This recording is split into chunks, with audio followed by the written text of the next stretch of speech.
موجود ہے. شوہر تو مر گیا, بیٹا بھی مر گیا, لیکن جس کے لیے دنیا میں آئے تھے وہ کیا ہے؟ زندہ ہے یا نہیں ہے؟ تو وہ تو ابھی بھی ہے, اس کو تو ابھی بھی راضی کر سکتے ہیں.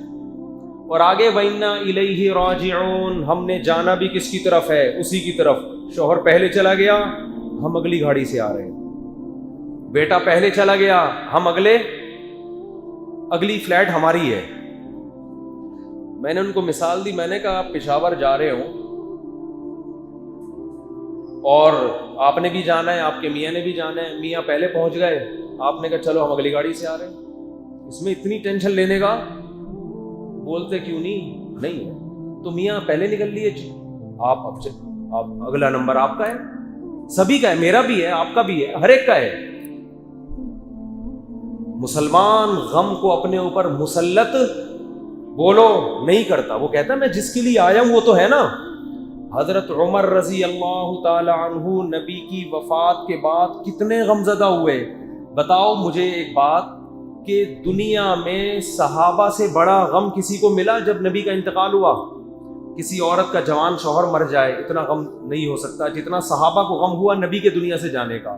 کیونکہ اس کائنات میں عشق اور محبت کی جتنی مثالیں ہیں, صحابہ کو نبی سے جو محبت تھی اس کے آگے تمام مثالیں ہیچ ہیں, کوئی حیثیت نہیں ہے ان کی. آپ صلی اللہ علیہ وسلم کی سواری جس پہ اونٹ, جس پہ آپ سوار ہوتے تھے, اونٹنی, وہ غمزدہ ہو کر کھانا پینا چھوڑ کر نابینا ہو گئی اور مر گئی. جانوروں پر آپ کی محبت کی اثرات تھے, تو صحابہ پہ کیا اثرات ہوئے ہوں گے؟ بولتے کیوں نہیں بھائی, کس قدر غم عذاب, یہ کیا ہو گیا؟ جن کے بارے میں امی عائشہ فرما رہی ہیں کہ جنہوں نے حضرت یوسف کو دیکھا ہاتھ کاٹ ڈالے, اگر وہ نبی کو دیکھ لیتے گردنیں کاٹ دیتے اپنی. ایسا جمال اللہ نے آپ صلی اللہ علیہ وسلم کو عطا کیا, اور کتنی قربانیاں صحابہ نے آپ کے لیے دی ہیں. تو آپ کیا سمجھتے ہو یہ غم ہلکا تھا؟ غزوہ احد میں جب اطلاع ملی نا, افواہ تھی کہ نبی شہید ہو گئے, بہت سے صحابہ نے کہا اب زندہ رہنے کا کیا فائدہ, لڑو جنگ میں اور شہید ہو جاؤ. آج کسی عورت کو اپنے شوہر سے اتنی محبت ہے کہ مر گیا شوہر تو مجھے زندہ رہنے کا کیا فائدہ, چلو میں بھی کسی کھمبے سے چپک جاؤں جا کے. ہے بھائی, ہوتی ہے محبت, نہ شوہر کو اتنی بیوی سے, نہ بیوی کو اتنی شوہر سے. کہتے چلو وہ مر گیا, چلو ہم تو تھوڑی سی تسلی, ہم تو نہیں مرے نا. جوان بیٹا مر جائے تو کوئی عورت چاہے کہ میں بھی مر جاؤں, نہیں میں نہیں مر. لیکن صحابہ کی کیا حالت تھی غزوہ احد میں کہ جب اطلاع ملی نبی شہید ہو گئے تو بعض نے کیا کہا, اب زندہ رہنے کا کیا فائدہ, خودکشی نہیں کی بھائی, میدان میں ایسے لڑو کہ شہید ہو جاؤ بس. تو آپ بتاؤ کتنا بڑا غم صحابی رسول کو لگا ہے. رسول اللہ صلی اللہ علیہ وسلم کی جب موت واقع ہوئی تو حضرت عمر تلوار لے کے کھڑے ہو گئے کہ یہ لفظ نہیں سنوں گا میں کہ نبی کا انتقال ہوا, گردن اڑاؤں گا میں اس کی. جب انسان کو کسی سے بے پناہ محبت ہوتی ہے تو اس کی موت کی خبر کی کڑواہٹ وہ برداشت نہیں کرتا. اور عمر جیسا قوی القلب, مضبوط دل والا آدمی, کمزور دل کے لوگ تو ہوتے ہیں ایسے, مضبوط دل, اتنا مضبوط دل, لیکن کہہ رہے یہ نہیں سنوں گا میں کہ نبی کا انتقال ہو گیا, گردن اڑاؤں گا میں اس کی. تو اس سے بڑا غم دنیا میں کسی نے نہیں دیکھا. حضرت فاطمہ رضی اللہ تعالی عنہ نے شعر پڑھا, صبت علی مصائب لو انہا صبت علی الایام سرن لیالیا, کہ آج مجھ پر مصیبتوں کے جو غم ٹوٹے ہیں, بہے ہیں, سب کا معنی ہوتا ہے پانی انڈیلنا, مصیبتیں پڑی نہیں ہیں بلکہ ایسا جیسے بالٹیوں سے غم کسی نے میرے اوپر بھر بھر کے ڈال دیے ہوں, کہ یہ غم کے دریا اگر دن پہ پڑتے تو دن رات کی سیاہی میں تبدیل ہو جاتا, دن اپنی روشنی کھو دیتا, اتنا غم. لیکن اس غم میں بھی حضرت ابو بکر حوصلہ دے کے فرما رہے ہیں کہ یہ غم اللہ کو محبوب, یعنی اس غم میں جو حواس باختہ ہو رہے ہو یہ اللہ کو محبوب نہیں ہے. صبر کرو صبر.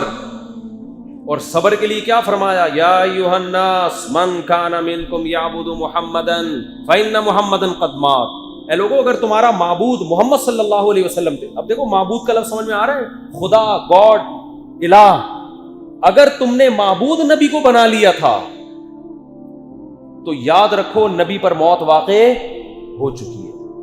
کیا مطلب؟ اگر تم نے نبی کو گاڈ بنایا ہوا تھا، معبود بنایا ہوا تھا، تو یہ غلط کیا تھا تم نے. تمہاری حالت کو دیکھ کے لگ رہا ہے کہ جو تم حواس باختہ ہو گئے اور کہہ رہے ہو کہ میں یہ خبر سننا نہیں برداشت کروں گا کہ نبی کی موت واقع ہوئی، جو یہ کہے گا آپ پر موت واقع ہوئی میں گردن اڑا دوں گا، یہ جو تمہاری کیفیت ہے اس سے تو گویا حقیقت میں ایسا نہیں ہے. گویا لگ رہا ہے کہ تمہارا معبود اللہ نہیں ہے بلکہ کون تھے؟ محمد صلی اللہ علیہ وسلم. تو فرمایا کہ فإن محمدًا قد مات، تو یقین کر لو محمد صلی اللہ علیہ وسلم کی موت واقع ہو چکی ہے، پھر تمہارا غم ٹھیک ہے.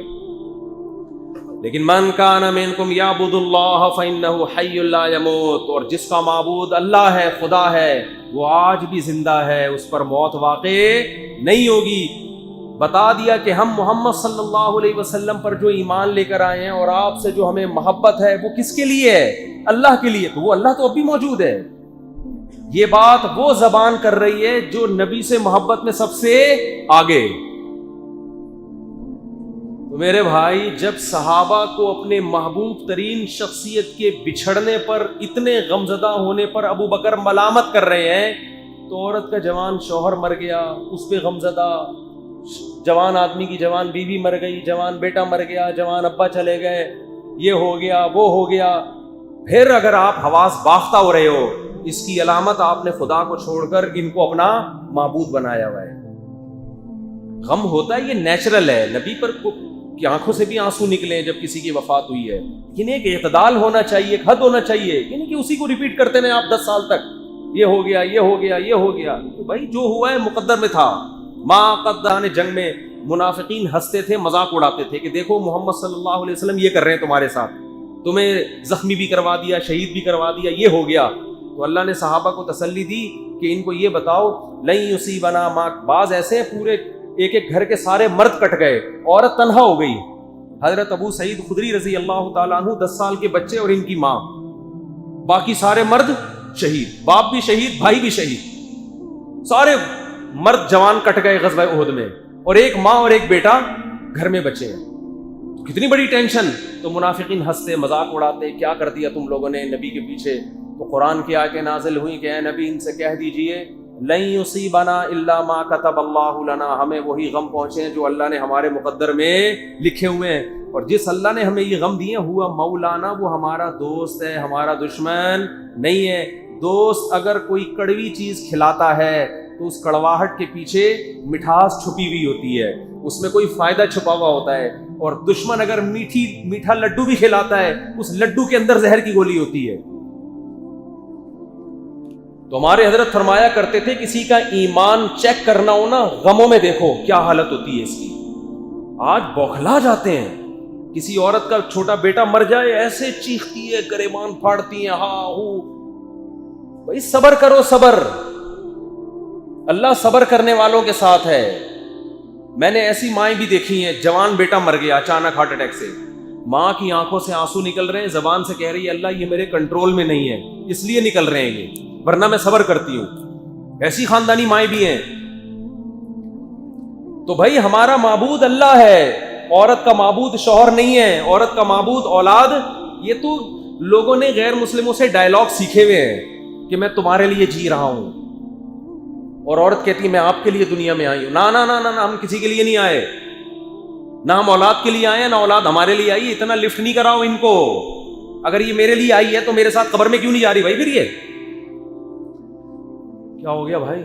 اگر میری بیوی اور آپ کی بیوی میرے لیے دنیا میں آئی اور جی میرے سہارے اور میرے یادوں میں جی رہی ہے، تو میں مروں گا تو اس کو اگلے اسٹیشن پہ، اگلے کھمبے سے اس کو چپکنا چاہیے. اور اگر کوئی عورت یہ بیان سن کے چپک گئی